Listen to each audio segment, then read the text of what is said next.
The sun was a giant orange coin sinking behind the iroko trees in the village of Umuri when Esther and Grace knelt by the stream.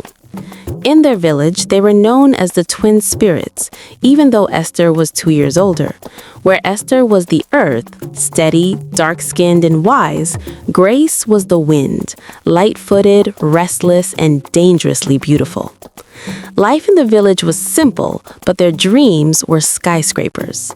After their parents passed away, Esther took up 3 jobs, washing clothes and selling fried plantains, just to save enough for their Legos fund. She sacrificed her own youth to ensure Grace never went hungry. On the night before they boarded the bus to the city, Esther took a small blade and nicked her thumb, then did the same for Grace. They pressed their thumbs together, the red blood mingling in the moonlight. "In Lagos, the men are lions," Esther whispered, her voice thick with protective love. "The money is a trap, but as long as we are one, we are untouchable. Promise me, Grace, no one comes between us." "I promise, sister," Grace replied, her eyes sparkling with the reflection of the stars. "Only death can stir the waters between us."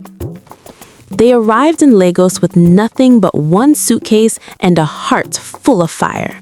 For 3 years, they survived. They shared 1 narrow bed, 1 loaf of bread, and 1 dream. Esther eventually found work as a front desk coordinator at a high-end architectural firm in Victoria Island. She was the one who kept the fire burning, while Grace, with her infectious laugh, looked for her big break in the world of fashion. Everything was perfect. Their bond was a fortress. But every fortress has a weak point, and theirs was about to be tested by a man named Daniel. He didn't arrive like a storm. He arrived like a gentle breeze. He walked into Esther's office on a rainy Monday wearing a suit that cost more than their village home. When he looked at Esther, he didn't just see a receptionist, he saw a woman of substance. But when he eventually followed her home and laid eyes on Grace, the wind of the family, his gaze lingered a second too long. The golden promise was about to meet its first flame. One evening, after Esther's promotion, the sisters sat in their small apartment that evening, celebrating. A knock came at the door. It was a delivery man with 2 identical boxes. Inside each box was a rare, expensive silk scarf. One was deep blue for Esther, and the other was fiery red for Grace. There was a single note attached, but it wasn't addressed to both of them. Esther picked up the note, her hand trembling. As she read the words written in Daniel's elegant handwriting, her face turned pale, and she quickly hid the paper in her pocket before Grace could see. "What does it say, sister?"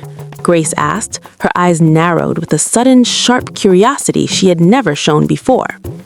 Esther forced a smile, but her heart was thumping against her ribs like a trapped bird. "It's nothing, Grace, just a thank you from the office." But later that night, while Esther slept, Grace reached into her sister's pocket and pulled out the note. Her breath hitched as she read the secret message that would change everything. What did the note say? And why did Daniel send gifts to both sisters on the very first day?